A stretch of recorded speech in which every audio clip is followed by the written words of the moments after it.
about a project that we are just gearing up for. Well, what we want to do is wave a wand over all the libraries in the world and turn all of their books digital.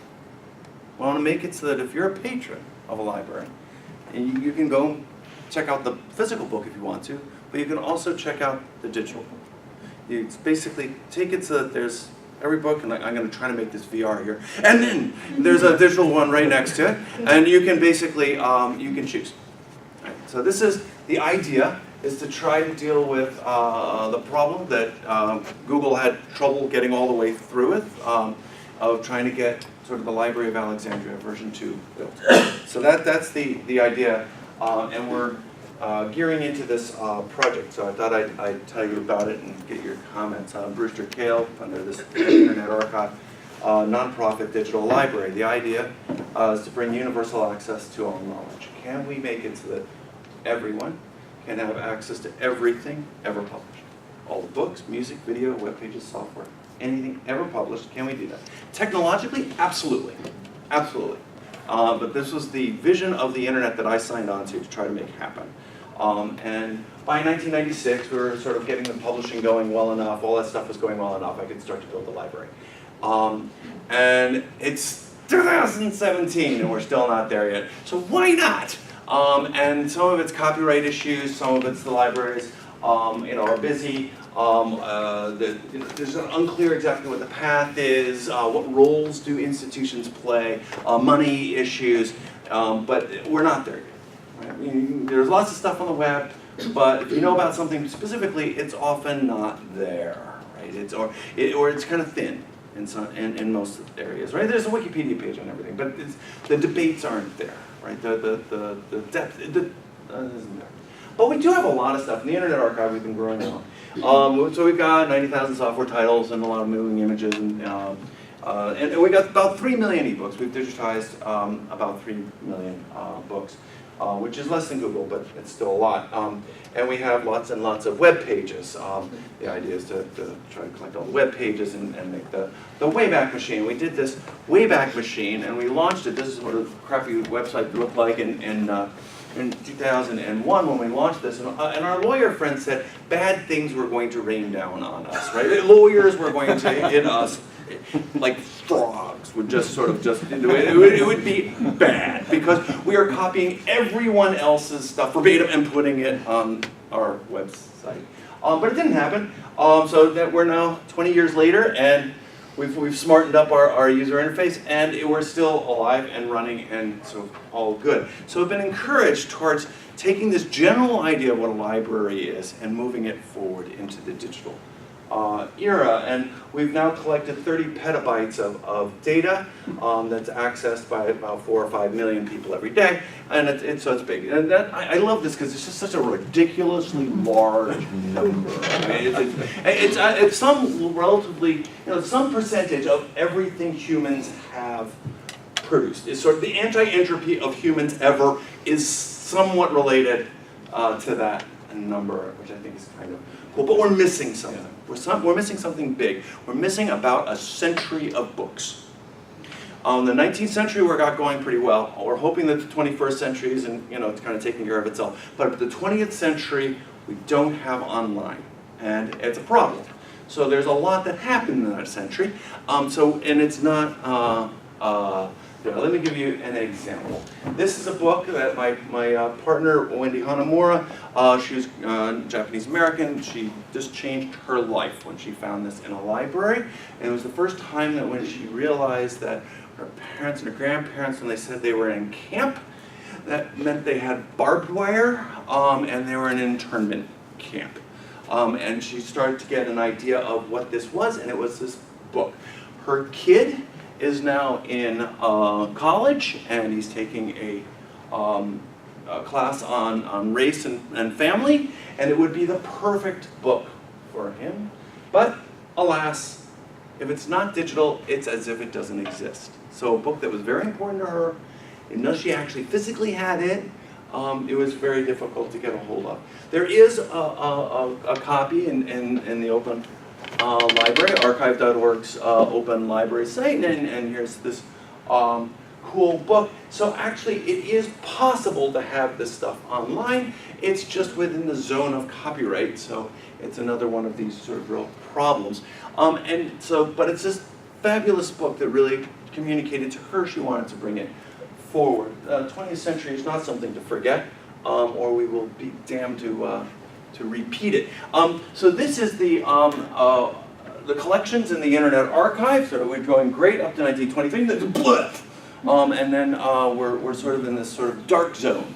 And it's not just us. So this is a study of the new books that are available in Amazon warehouses by decades. They also go really well up to sort of 1923, and then poof. And so there's this missing gap. There's no reason for it, for any other reason than just buffoonery on the part of our Congress and who they're working for. So so what do we do? How do we make this stuff go forward? We want to bring the proposal that's going on, and we're actually doing it anyway, if we don't get it funded, is to bring free digital access to 4 million books. So take 4 million books, the best books that we can find, the most widely held, and be able to do this. Take every physical book in the libraries and make a digital version, and then put it in every library right next to it, so that those libraries can lend out the digital version of it. So what does that look like?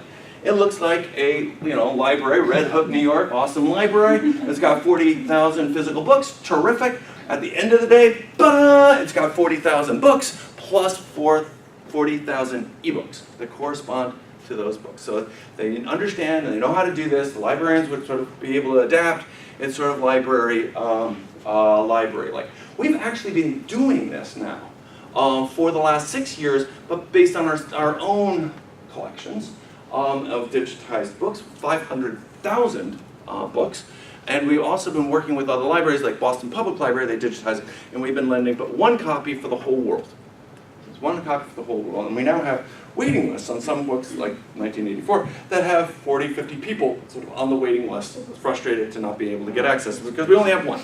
But we have been doing it for 6 years, and they haven't rained down on us like frogs. So that's good. So we'd like to expand this so that every library's books become digital as well. So how we're trying to pull this off? We're working with the Digital Library Federation to help on the curation, to go and get sort of the awesome books for Japanese Americans to go. And a lot of these libraries have great collections, but they're not actually as broad and diverse as the populations they're supposed to be serving. So why don't we try to solve this by going out, being a bit more inclusive. Another area that we've been working with is actually publishers, and some of them actually are psyched about it.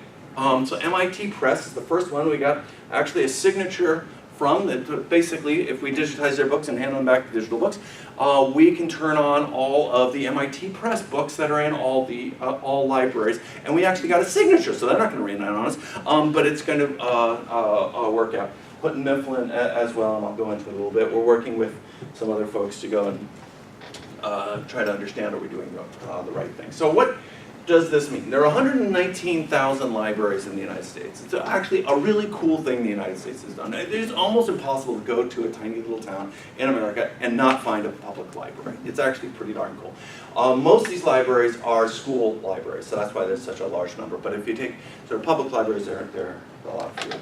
And we took this kind of idea and we crafted it for a funding round. So the MacArthur Foundation had this idea. They said, why don't we go and give $100 million to somebody with a big idea that they say they can solve.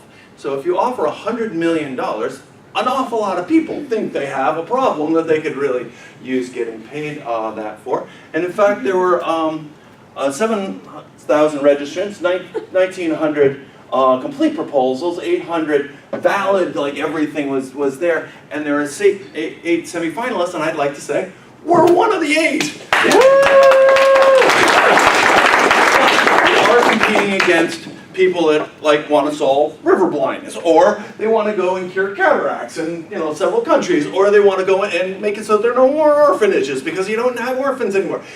So it's a little hard to see how we're going to win this one, but I think it's kind of like getting the being nominated for the Academy Awards.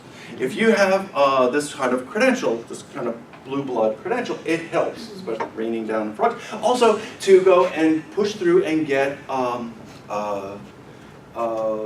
partnership conversations going, and that's what it is we're doing. So, who cares? So why would anybody actually care? You know, hey, I've got this library. It's often, you know, if I want it, I buy it from Amazon. Why? Who's going to care? Well, there are people that are going to care. For instance, there are a lot of people that don't go to libraries because of the physical distance, and I'd say there is a social justice issue to this whole thing. Libraries are majorly used by different communities, and it could be used much more by those communities if we could do it in the way that they currently want to use things, as opposed to the way they currently offer.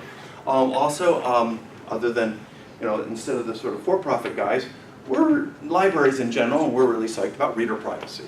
So the idea of knowing who read what and being able to hand it over to whomever or pulling it and selling crap is sort of not our idea of a good time. So the idea is to bring long-term access to masses of information and try to finish out the so this library that we've really all been promised on this internet for a long time. It was sort of like, it was always supposed to be there, but it just isn't. So how? So we can buy or digitize. And what do I mean by that? Our general approach is to buy ebooks when we can. But if we can't, digitize the physical books and make it into an ebook. And you say, well, you know, aren't all things available in ebook form? It's like, no, they're not. And the terms that those guys are willing to sell them to is really draconian. They're basically licensed, they evaporate, you can't use them, you can use them 14 times and they evaporate. It's just, you know, it's not a good long-term strategy for running a culture. You just have one copy on the publisher's server, and in case that they actually stay around for a while. So, and we have this offer that if people deaccession their books to us, we'll digitize it for free. So it's kind of cool. We've got a funding now to basically digitize our full holdings. And we're setting up a large-scale scanning. We digitize books at about 1,000 a day now with 20 scanning centers. We have a room inside the Library of Congress, people turning pages, scanning books. 1,000 a day, which is awesome, but we're going to multiply that by 2 or 3 in the super scanning center, and we're starting to attract millions of books as donations. Or the cost to basically digitize it yourself is $30, because that's basically labor cost to go and turn that many pages and take pictures and run it through OCR and do all of the rest of that. So that's our basic approach towards pulling this off. And we really need this thing to be awesome to use.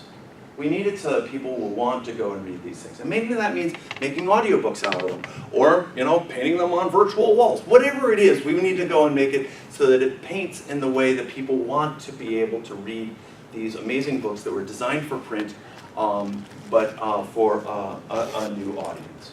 One thing I'm particularly psyched about is the blind and dyslexic. We were pioneered going and putting books out for the blind and dyslexic at mass scale, but we didn't do a good enough job at it. So we're going back and doing another rev on all of this, and one of the few bright lights that's going on in the law world is around support for the blind and dyslexic. It's not a copyright infringement to digitize books and give them to the blind and dyslexic for free. And it isn't, there's a Marrakesh Treaty, which makes it so that if somebody in one country can pass it to another country, to another country, to another country, as long as they're signatories, and there are about 20 signatories in the United States. It's supposed to sign up pretty soon. But a lot of other countries are already doing, for instance, Canada. We're working with Canada, so we'll move to Canada, then they move to the world. So anyway, so that's our approach towards getting it all around the world and having bright line legality on this. And there's a lot more people that have trouble with print than just people that are blind. The dyslexic is sort of, 7% of those that go into University of Toronto have trouble with print. And these are the people that made it into the University of Toronto, which is not an easy university to go into. And another way of looking at it is everybody has somewhat of a problem with print. They want it in some way that's not exactly that. So let's go and adapt it to make it that. And so I'd say if we made our technologies better, it would be generally worthwhile.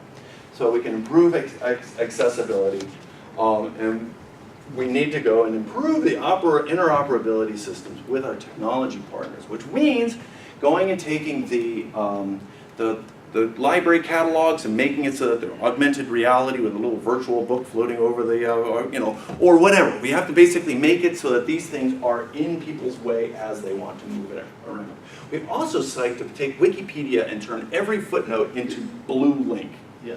So that you can basically take any paper or any book that has, then you go boink, and you can click on it, and then you're open to the book right to that page, or you're seeing that paper as much as we can until they stop us.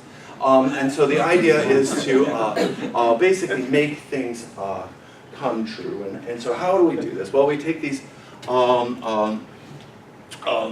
these books.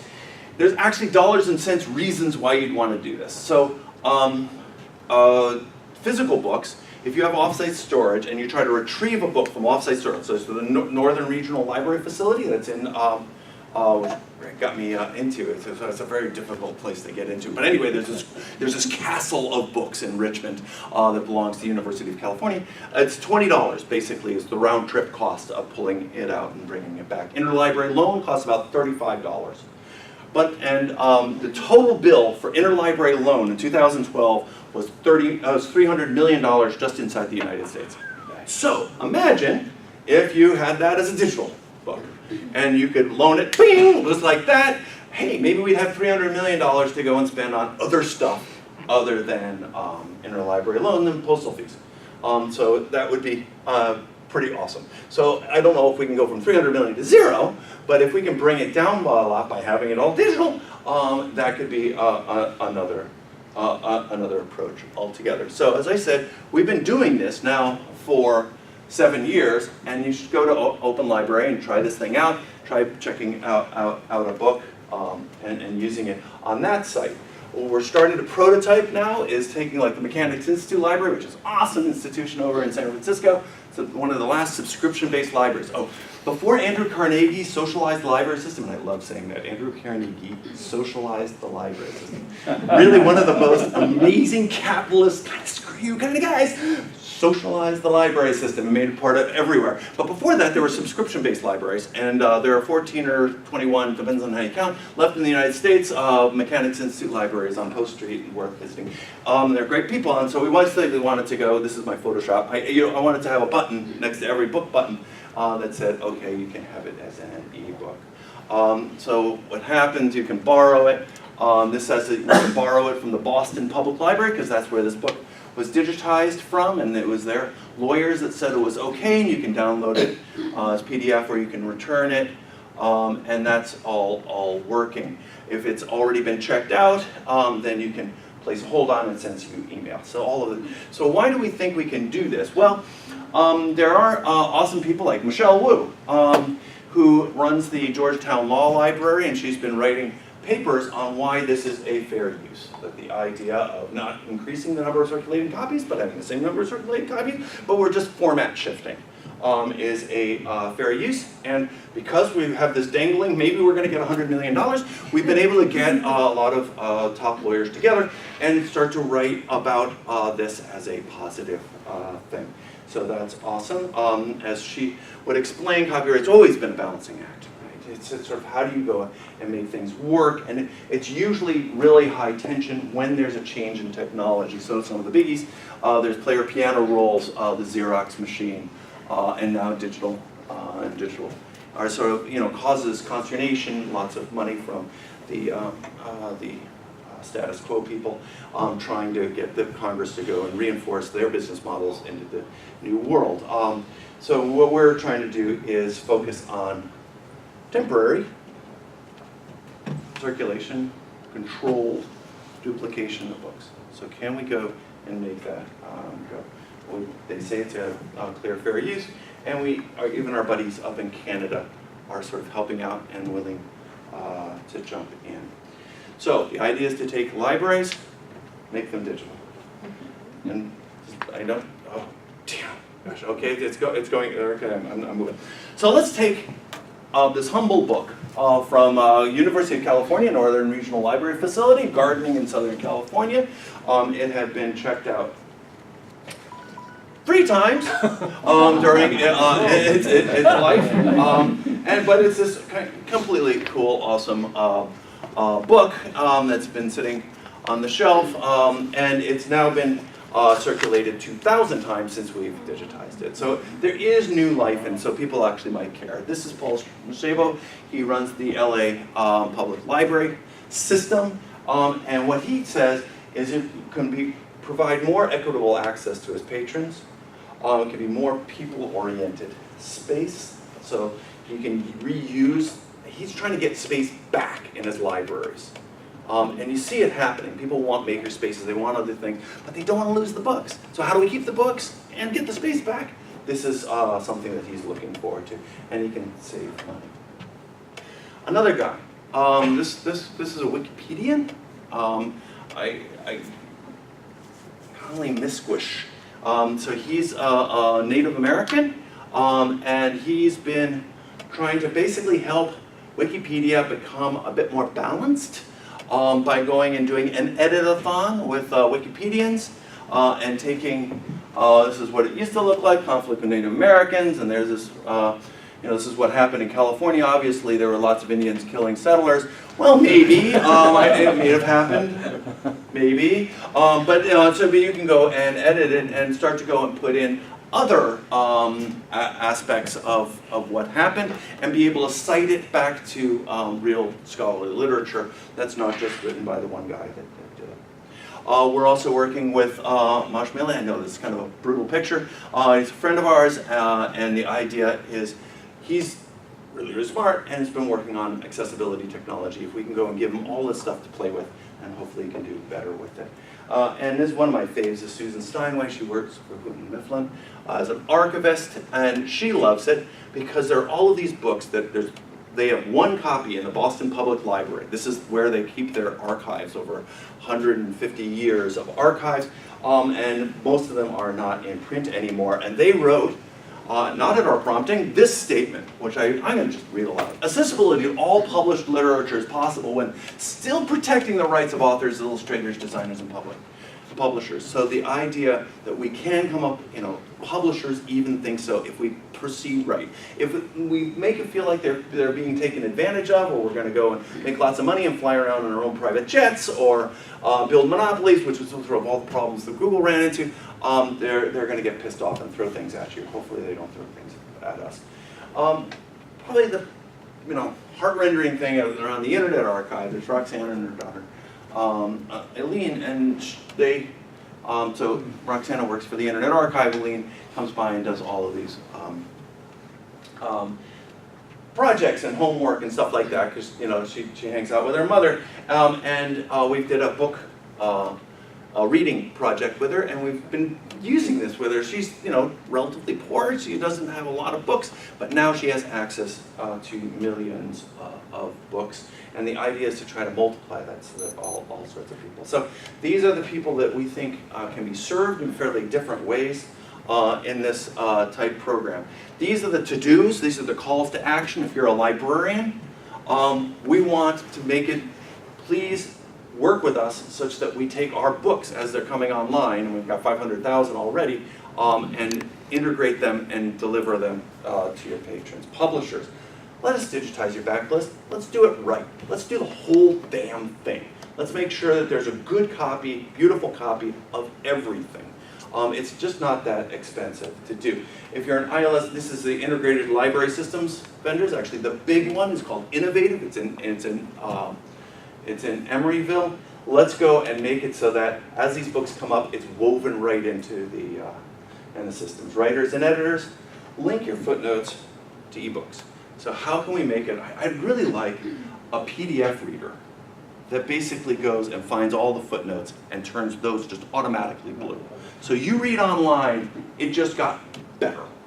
I think that is something we can pull off within a fair use constraint. You can't see the whole thing, but you can at least get to the page, maybe a page before, a page after, then you have to go and do a borrow. Readers is, what are the books that were important to you as you were growing up? What are the things that we should bring forward and work with us to make it a really good user experience? So In conclusion, we want to take your basic library and make it a digital library of books. Thank you very much. Woo!